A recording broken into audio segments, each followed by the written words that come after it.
show.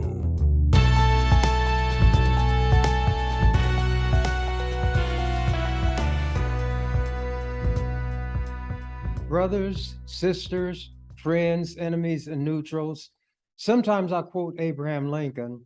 He was a complicated man. You can read some of the things he had to say, look at some of the things he did, and it's almost on the plane of the angelic. Then you read other things that he said and see other things that he did, and it's like a demon. So rather than consider him hypocritical, I would use the word complex. He dealt in complexities, and he was in a set of circumstances at a period in history when things were done in certain ways. And one thing I will say, in all of the reading I've done about him, and I've read considerable, I think, I'm persuaded anyway, that what he did, he genuinely inside thought it was the best thing for him to do under the circumstances. One thing he said, after the black men fought for the Union Army and helped them defeat the Confederacy, some white people were very angry. They felt he should not have issued the Emancipation Proclamation. And Abraham Lincoln, among other things, wound up saying, the promise being made must be kept. Well, I made a promise or a threat last week that I was going to read some poetry. That's not what this program is going to be about primarily, but that promise having been made, it must be kept. So I'm going to read a poem, and I hope you find it at least entertaining, if not enlightening. And enlightening if you don't find it entertaining. It's called The Divine Conversation. God and Satan sat under a tree, discussing things like you and me. Said God to Satan, how have you been? Enjoying yourself? No, Satan, enjoying myself so much, it's a sin. Tell me, said God, have you obeyed me? You know the answer to that. You made me. Good rejoinder, God mused aloud. Were you not devilish, you'd make me proud. Gotcha, smiled Satan. You made me thus. 'Twouldn't be cricket were you to fuss. If you had blood, I'd not make it boil. Both of us know you needed a foil.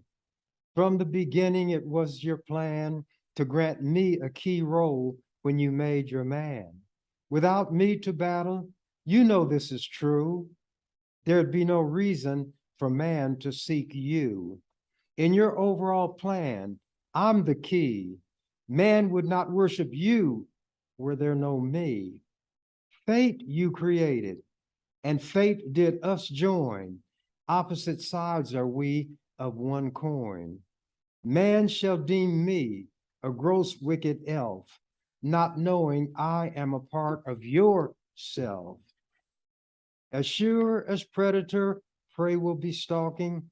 This conversation is you to yourself talking. No thing created itself without you, naught would exist. We both know this is true. There'd be no night and neither day if you'd not willed it to be that way. Mystery do I embody, and we know, but for you, there would be no me. I'm a mere chess piece controlled by your will.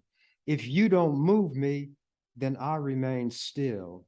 Alas, in this cosmic chess game, I'm fated never to win, but always checkmated. It must be great, God, to call every shot on each thing that is and each that is not.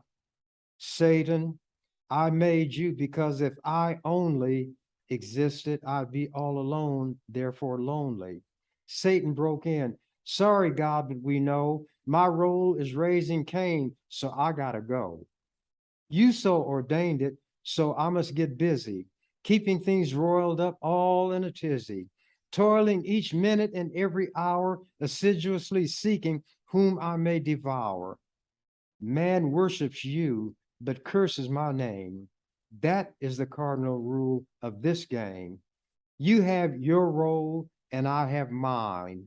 so shall unfold this comedy divine. Don't get me wrong, God, I'm making no fuss. I'll never question why you made me thus. All is your will, and I shall be fervent, carrying it out as your obedient servant. Thus did all start in those long ago mists. For better or worse, existence now exists. Now I'm going to get into some things that relate to activities that I took with reference to athletics at the university. And rather than tell it to you, I'm going to read articles. This one is dated January 2nd, 1984, a long time ago, in the World Herald. Headline: Ernie Chambers' TV stint called Football Conscience. And this was written by McMorris, Robert McMorris, probably dead now, but he was a columnist at that time for the World Herald. Since this is the day of the big game, the really big game, it's probably not sporting to talk about a spoil sport like State Senator Ernie Chambers. But the senator's proposal that college football players be paid for their services doesn't seem to be going away as fast as Bob Devaney would hope. Chambers went national with his idea last week. In an appearance in Chicago on Phil Donahue's syndicated talk show, Chambers repeated his argument that football players are exploited by money-hungry universities and should be paid like other state workers. Athletes were being shortchanged educationally, he said. Star performers, he said, were hardly amateurs anyway because they were getting under-the-table gratuities from rabid alumni. As a local, I'd heard all this before, but it was amusing to see those scattergun charges bounce off Donahue's other guests, University of Michigan coach Bo Schembechler and John Toner, NCAA president, NCAA National Collegiate Athletic Association. Chambers was in vintage form, managing to make just about everybody mad. There was a studio audience and they were very upset. A lot of women were there and they all had some little pin. I don't know what it was, but they would make their displeasure and disagreement known. Host Donahue found the guest from Omaha easy to take as long as talk of abuses in big-time college football remained general. Donahue clucked in agreement that such corruption of a university's academic mission was indeed outrageous. Furthermore, he said, quote, it was pervasive, unquote. He likes that word. Since Chambers's proposed legislation, twice soundly defeated, I brought this up when everybody laughed at it, made jokes about me.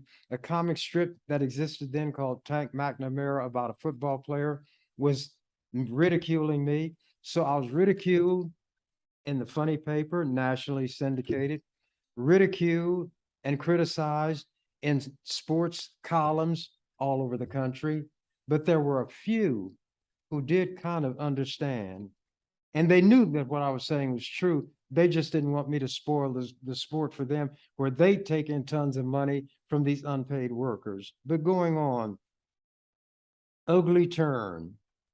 But then things took an ugly little turn from Donahue's viewpoint. Chambers began picking on the University of Illinois, the Rose Bowl bound Big Ten champion, and apparently Donahue's pride and joy. Noting that Illinois under a new coach had risen from the depths of the Big Ten to the top in just 3 years, Chambers allowed that no team could do it legitimately. If a talk show host living in Chicago lets such talk go unchallenged, he risks getting hit in the head with a brick. So Donahue suddenly remembered his responsibilities as an interrogator. He tried to get the Nebraska senator to acknowledge that he had no real evidence to back his charge. Now, people who know anything about me, and this guy writing this column, knows that I don't make statements without evidence.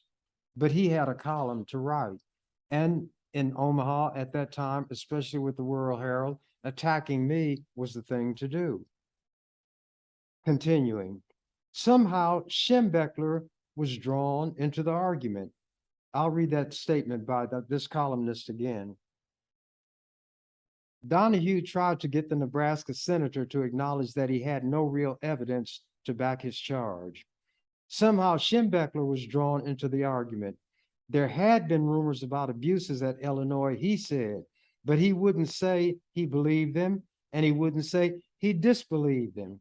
Clearly, he didn't like to lose to an upstart like Illinois. Illinois had beaten Michigan. Several members of the Northwestern University football team were in the audience to testify that Chambers was wrong because they were playing big-time college football and getting a good education at the same time. Chambers sporting a winter weight television blue sweatshirt. Oh, well, what do you know?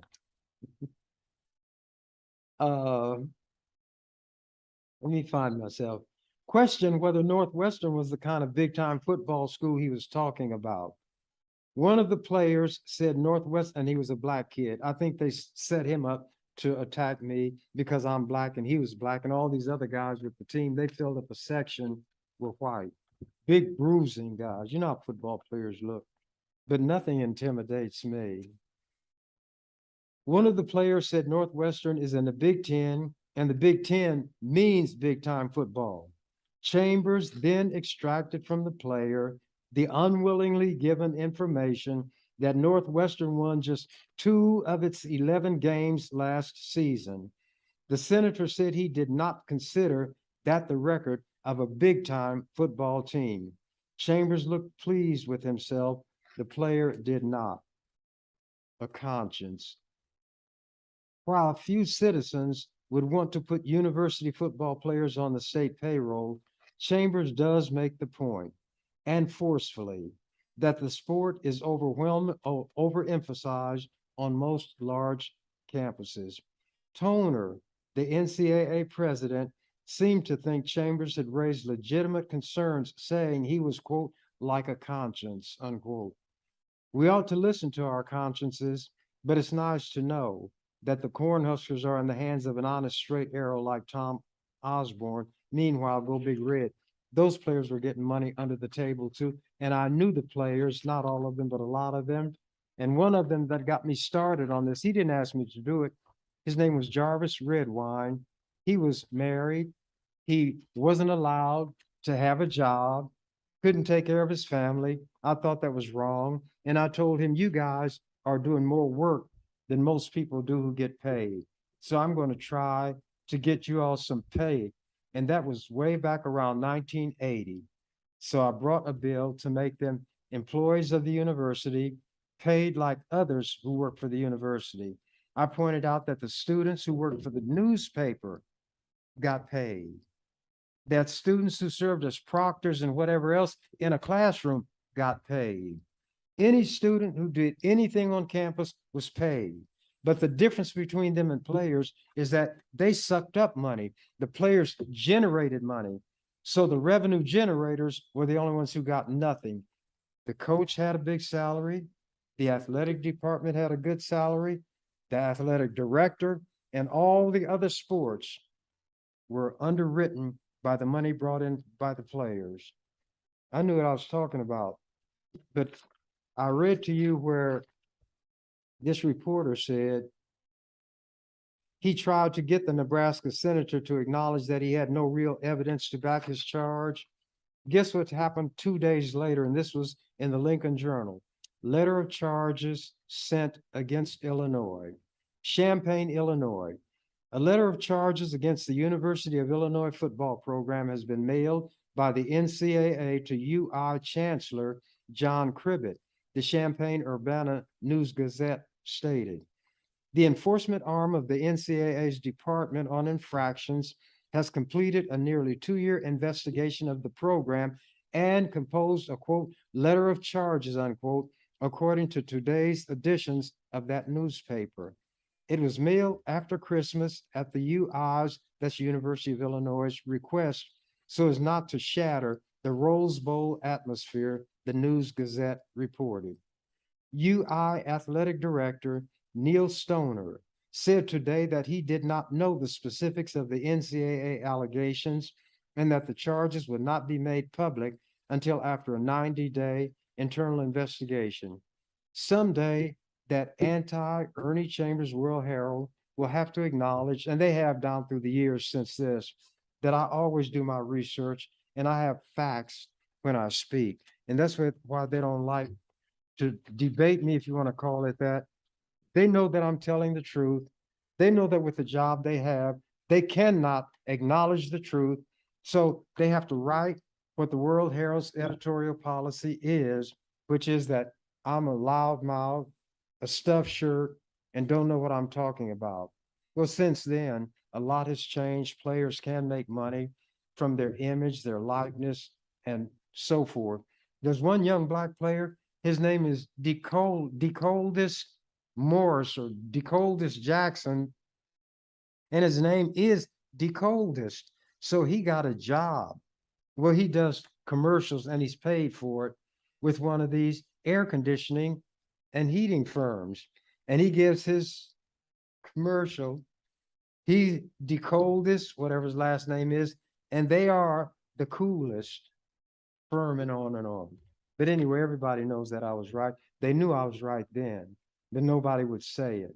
It's that lonely voice crying in the wilderness, let the stones be thrown at him. If he survives and a bandwagon starts, we'll jump on for the ride. But while the stones are flying, we'll be lying in hiding. This article is dated April 20th, 1987, and it appeared in the Kansas City Times.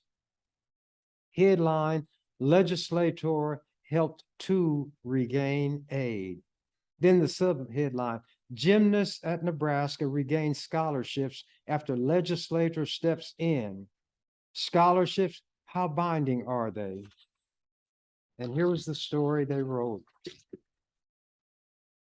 Student athletes are not without their champions in Nebraska. Oh, without their champions. In Nebraska, it is Ernest Chambers, a legislator, who has sponsored legislation that would outlaw post-secondary schools in that state from revoking a scholarship because the athlete suffers an injury. I got a lot of bills passed to protect the athletes.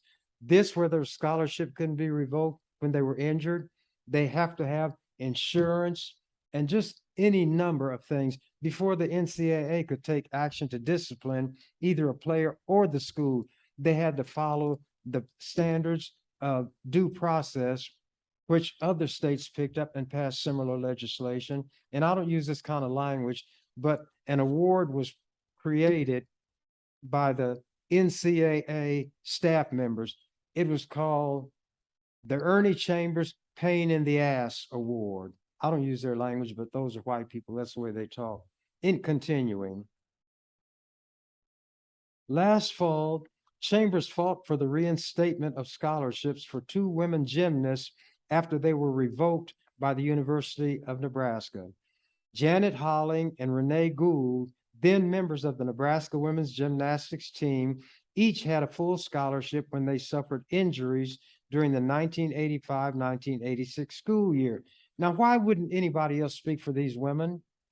While they're out there somersaulting, doing the vault, all of these things that they do. And then when their scholarships were revoked because they were injured, nobody raised a whimper. I found out about it accidentally. When I did, and you know how I say accidentally, the idiot coach acknowledged that they were not going to be on scholarship because they had gotten injured. They couldn't help the team. So those scholarships had to be given to others. I went right to the Attorney General. He was Bob Spire. I said, Bob, and I took a copy of the Nebraska statute, which was put there by my legislation, a black man, mocked and ridiculed. The university is in violation of this law. And as Attorney General, now that I brought it to your attention, I think there's an obligation for the State Department of Justice to do something about making the university comply with the statute. I know the law. I write laws. I stop bad legislation from becoming laws. But I'm the evil person, the one that everybody loves to hate. So I'm doing good even for my enemies. When they can spew their hatred at me, as I always say, they won't beat their wives, they won't assault their children. But continuing. Janet Holling and Renee Gould, then members of the Nebraska women's gymnastics team, each had a full scholarship when they suffered injuries during the 1985-86 school year. Their scholarships were not renewed. They were informed well within the time frame allowed by NCAA rules. But the action by gymnastics coach Rich Walton was in violation of a 1984 Nebraska law. They don't acknowledge that Chambers got the law passed that prohibited reduction or cancellation of an athletic grant and aid solely because of an injury that prevents the student from participating in athletics. Before Holling was aware of her rights, the university negotiated a partial scholarship settlement. However, Chambers called for the Nebraska Attorney General's office to investigate, and after hearing last fall, a full scholarship was restored to Holling. According to Jean Crump, Deputy Attorney General, Gould said she did not want her scholarship back. Chambers, who became aware of this situation when it was reported in the university student newspaper, said he saw little merit in the defense advanced by Nebraska athletic officials. Their letter to Chambers admits that they violated the law, though they don't use the word violated, Chambers said. They finally said their findings were inconsistent with the law, but the result is what I'm after. That's after I put the heat on them. They couldn't just admit that they violated, but they acknowledged that what they did was not correct. The Nebraska situation involved two athletes in a non-revenue sport, yet it underscores the vulnerability of student athletes and their rights. Neither young woman was aware of the state law protecting them. See, I'm that guardian angel. People don't know they have a guardian angel. They don't know when that guardian angel puts the hands out to catch them before they fall and will rescue them. But they reap the benefits anyway. And white people have done that through the efforts of Black people since before this country was even a country. Let me continue. Chambers said he was considering adding an amendment to the law that would require the school to inform athletes of their rights. Shouldn't that be automatic? Do you have to say everything in the law? But these are white men running everything the way white men do it. And it's right, not because it's right, but it's right because they do it. And that supposedly makes it right. But on that score, I think I do have a little rhyme here. If there are any women who watch this, if men got abortions, and this is no joke, they'd get them at McDonald's with fries and a Coke. In other words, if men needed abortions, it would not be against the law and they could get them anywhere on any street corner, in any hospital, anywhere. That's the way white men do things. Cowardly, they run in mobs, they pick on the defenseless. Native Americans welcome them to this land and let them come here, and you see what happened to the Native Americans or the indigenous people or whatever term is used to designate them. You see what white men have done, don't you? And now you see what they're doing to Mother Earth. They're having heat spells they've never had before. Then came floods like they had never had before. Now they're having unseasonably cold temperatures on top of the flooding, heavy winds, and in some places it's still dry and the fires are burning down the forests. White men doing their dirt. The Muslims, the only thing they did wrong and unjust was put the devil in it. They referred to white people as blue-eyed devils. And they made it clear it wasn't every one of them. It was those who behaved in a certain way. And white people know this. They're the ones who will take a specific statement, make it appear that the maker of the statement is including everybody who's white to get protection from them for themselves. But I've helped more white people while in that legislature than anybody else in the history of the legislature. and I'll bring some articles down here. I'm going to start reading them from time to time to let you see what white people have actually written. I don't expect you to take my word for it. And if you doubt me, if there's anybody who doubts it, let me give you my address: 1825 Benny Street, Omaha, Nebraska, 68110. My phone number is 402-453-5378. If you write to me and you sign what you write, I will respond to you. If you leave a message and a number, I will call you. And sometimes after one of these programs, my phone will read out the phone numbers. They come from all over the country, so they must be from people watching this, whatever you call it, a podcast or whatever it is. I don't even use the computer. I've never seen one of the programs that I do. But after a program, 50 numbers can be registered on my phone. There are always 50 from all over the country, but nobody will leave a message. And when just a number is there, and sometimes a name, I will not return the call. But if they call and they want me to return the call, leave a name and a number. Anyway, let me continue.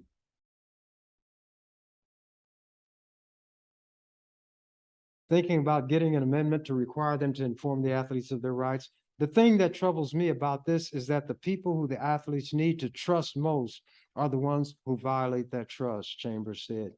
How can they teach our students ethics when the people those students are supposed to be looking to as an example lie and cut corners and take shortcuts? When they see that, they think that is the way to go, unquote. Gould was a team captain, and it tells about the time that she did her work. She injured her wrist, then in February 1986, re-injured it during a meet against Arizona, was unable to continue on the team. Gould, who said Walton never talked to her after her wrist injury, was told April 22nd or 23rd that her scholarship would not be renewed. It seemed to me that I was blamed that I got hurt, said Gould, who is still attending the university. Toward the end of the year, they were holding team meetings without us. Gould said she did not always get along with Walton and probably would not have returned to the Nebraska gymnastics team under any circumstances. That was why she did not appeal her loss of scholarship immediately. I didn't know anything about the law, Gould said. I thought getting it back would mean having to go back on the team. Before the hearing with the Attorney General's office, Walton was widely quoted as having said, quote, "In both cases, it was cut and dry. They couldn't compete with the injury problems that they had. We had to open up the scholarships and bring in new people." He confessed that he violated the law. And guess who the only sheriff in town was? Moi. And he couldn't get out of Dodge in time to escape my wrath. Continuing. Holling, who still is at Nebraska but not competing, suffered a fractured back during the 1985-86 school year. She continued to compete because the team was shorthanded. Quote, "I was limited to 2 events. I feel used because the coach still used me the rest of the season. It sort of turned me away from the coach. I had competed for 12 years and I was trying to cope with that. It left me with some bad feelings," unquote. Holling learned that her full scholarship had been restored when her parents heard it on the news and called her. It made news. Nobody called to acknowledge what I did. I don't do what I do for thanks. I do it because it's right for me to do. But it seemed like the parents who heard about it might have said, well, I don't like him, but drop him a note saying thank you. None of that. But see, white people are accustomed to taking without giving back. And we are accustomed to having things taken without being compensated or recompensed for it. Chambers has been an activist for student athletes for several years. Some athletic officials characterize his efforts as unnecessary, but less than 2 years before the gymnast scholarships were revoked, the Nebraska faculty representative testified in front of the Nebraska Legislature on my bill. that no athlete at Nebraska ever had lost a scholarship because of injury. During a hearing with the Committee on Education, January 24th, 1984, James O'Hanlon, faculty representative, testified, quote, at the University of Nebraska-Lincoln, if an athlete is injured, he or she is continued on grant in aid until their eligibility is exhausted and or time of graduation. The bill is consistent with what we do as practice, and in that sense, we're comfortable with it. But in that sense also, we're not sure it's needed.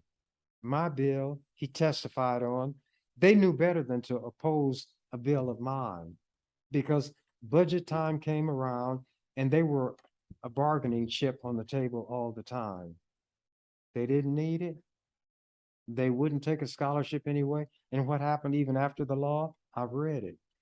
Under NCAA rules, athletes who suffer an injury can remain on scholarship and not count against the school's limit.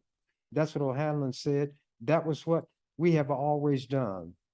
It clearly was not done in the case of the two women gymnasts, and it took a hearing with the Attorney General's office to settle the situation. That article was written and appeared in the Kansas City Times, not the Omaha World Herald. So here is a rhyme that I wrote when this came out. So this is helping to fulfill my promise to read poetry. And I gave this to them October 2020. The last year I would be in the legislature before term limits ran me out. Colleagues, between today and the end of my tenure, I shall give you exhibits from earlier years so you can judge whether I have changed or am still the same. That's what Bob Seger's saying. He's still the same. In keeping with the media's practice of including in their articles about me the non-essential words, quote, the only Black member of the legislature, unquote, I pose the following query as the only Black member, and I wrote rhymes for him every day. I ask you why it fell out that I alone felt tasked without being asked, and alone saw the need to intercede, to make things right by remedying the plight of a wrong youthful pair who felt despair, and both of them were white. Here's something else.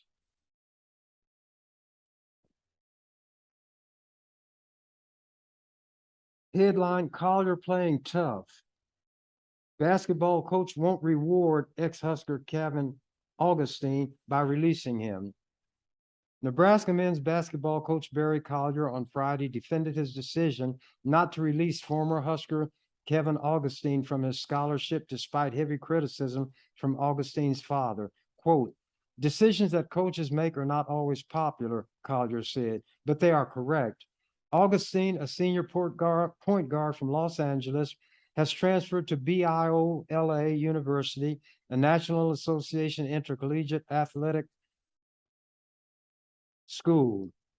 The letters in BIOLA stand for Bible Institute of Los Angeles.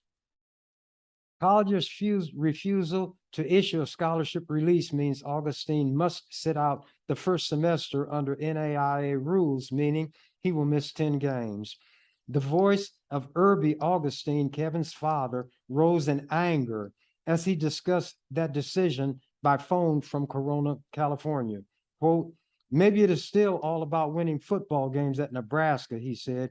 I thought it was supposed to be about character back there. But if that's so, why are they trying to stick it to my 22-year-old son? A coach has a right to release him, or they can hold a grudge. And like Collier said, quote, make it punitive. Collier said the issue of a release never came up in April when Augustine voluntarily left the NU program. Augustine said at the time that he was burned out on basketball and would never again play. Augustine's family said a big reason Kevin left Nebraska for California was to be closer to his mother, who has undergone treatment for colon cancer. Collier said Augustine also said he planned to pursue modeling career and finish his degree closer to his family. Nebraska couldn't replace Augustine with another scholarship player because of the 5-and-8 rule, which limits a school to signing 5 players in one season and no more than 8 in back-to-back seasons. The Huskers already had filled their quota. So the young man who wanted to be near his mother, who was dealing with colon cancer, would be punished by the university. Collier said he encouraged Augustine in 2 conversations to return to Los Angeles from May through August for family time, then return to Lincoln for 8 months to finish school and play basketball. Augustine declined and left Nebraska for good at the end of the spring semester. His father said NAIA coaches who learned Kevin was back home began calling in June, asking him to transfer. Kevin said no until August, when he decided to accept a scholarship from BIOLA. When BIOLA asked Nebraska for a release, Collier, the coach, said no, even though Augustine now is in a different division of basketball in a state 1,500 miles away. Quote, I would be rewarding him for breaking a commitment, Collier said, and encouraging future players to walk out on their contracts. Augustine's father said he has talked to Collier, Nebraska Athletic Director Bill Byrne, and Chancellor Harvey Perlman. All said no release will come, and he didn't know about me. He didn't talk to me at all. In light of Collier's stance, Irby, Augustine the father, wondered what Collier told the people when he, Collier the coach, resigned at Butler to take the Nebraska job. He told the parents and kids at Butler, where he was coaching, he would be there. But when a better spot became available, he left, said the father. How is it that that is possible for a coach? And then he tells Kevin he can't do that when his family's health was involved. When asked if a coach leaving a school for a new job equates with a player leaving for a different school, Collier replied, based on mutual agreement, a lot of things are possible. But he wouldn't agree to let this kid go. So here's what happened. That article was dated October 27, 2001. October 31st, 4 days later, after somebody read that article, here's what was written in the Omaha World Herald. Nebraska, the headline, NU coach changes mind, grants scholarship release. Nebraska men's basketball coach Barry Collier, perhaps with a nudge from State Senator Ernie Chambers, changed his mind Tuesday and granted a scholarship release to former player Kevin Augustine. You all didn't know I did this kind of stuff, did you? I'm full of hot air. I talk and don't do anything. I do things you all don't even know about. I'm like your guardian angel. When you're asleep and the demons are about and abroad in the land, protecting you, and you don't even know you've been protected because you don't even know that you were being menaced. But when I see something, nobody has to ask me for help. When I gave, they asked you, do you swear or affirm? When I gave my affirmation to take that job as a senator, it was to do the best job that I could. And for me, that meant anybody who had a situation that fell within the realm of what a state senator could deal with, that I would deal with. I don't care about race, color, religion, sexual orientation, none of that. Because they were not the issue, I was the issue. And the issue with me was, am I going to deliver on a promise that I willingly and voluntarily made? Would I live up to my credo? Not do unto others as I would have others do to me, but I am what I am, and that's all that I am. And what I am goes beyond just doing what I'd want others to do for me. I have to do what allows me to have peace inside. The forest is beautiful, dark, and deep, but I have promises to keep and miles to travel before I sleep. Continuing. The move allows Augustine to play immediately at BIOLA University, a small NAIA school in Los Angeles, instead of sitting out 10 games, according to the National Association of Intercollegiate Athletics transfer rules. Collier took heavy criticism on the issue last week from Augustine's father, who called the action punitive and, quote, sticking it to my 22-year-old son. Kevin Augustine left Nebraska for his hometown of Los Angeles, in part to be closer to his mother, who is suffering from colon cancer. Collier's initial response for withholding the release, I would be rewarding Kevin for breaking a commitment and encouraging future players to walk out of their commitment. When Collier was asked Tuesday why he changed his mind, Collier said only, quote, I just want to move on. Chambers of Omaha said Tuesday that he became upset about Collier's actions upon reading Saturday's story in the World Herald about Augustine. Quote from Chambers, it is my responsibility as a person and as an elected official to exercise some oversight on a matter that deserves due process, Chambers said. Acting on his own, Chambers said he contacted an NU official about Augustine's situation and distributed copies of the story in Lincoln on Monday. Quote, without revealing any trade secrets, Chambers said, I was very blunt about how wrongful I felt the conduct was, and if the coach was of a mind to be tough and punitive, those are concepts that I understand very well, but it would be best for everybody if it did not come to the point. I was told that given time, this issue could be worked out, and would I give it that time? I agreed. Irby Augustine, the player's father, said at midday Tuesday that he had not talked to Collier but learned of the release from the BIOLA coach. Quote, there are no winners in this situation, Irby Augustine said from Corona, California. There is no gloating on this end. We're just happy this has been resolved, and we wish everyone back there a good luck and a good season. A good season is not forecast for Nebraska. The Huskers are picked last in the Big 12 in the coaches preseason poll. They were listed 11th Tuesday in the media poll. Now, that's what this black man that white people love to hate, just a little of what he has done. I'm speaking of myself in the third person. It's a poor car that won't toot its own horn. So you all are going to be hearing poems. You're going to be hearing articles that are read, or you can exercise your prerogative and not listen. I don't know whether you're listening or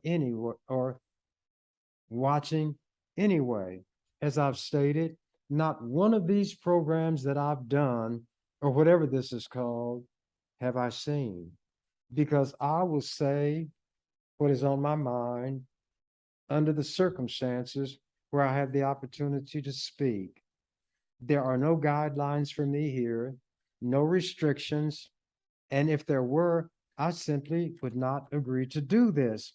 And if I go outside the boundaries, I can be told, well, Ernie, you know, we don't have anything against you, but it'd be best if you not do this anymore. I say, that's fine. And life goes on. That, as I stated, Popeye and I am what I am. That's all that I am. The woods are beautiful, dark, and deep. I have promises to keep and miles to go before I sleep. And as the canary said when he found out the door to his cage was ajar, I'm out of here. Thank you for watching The Ernie Chambers Show. If you'd like to make suggestions, email us at ewcfacts@gmail.com. That's ewcfacts@gmail.com. This has been an EWC Communication production.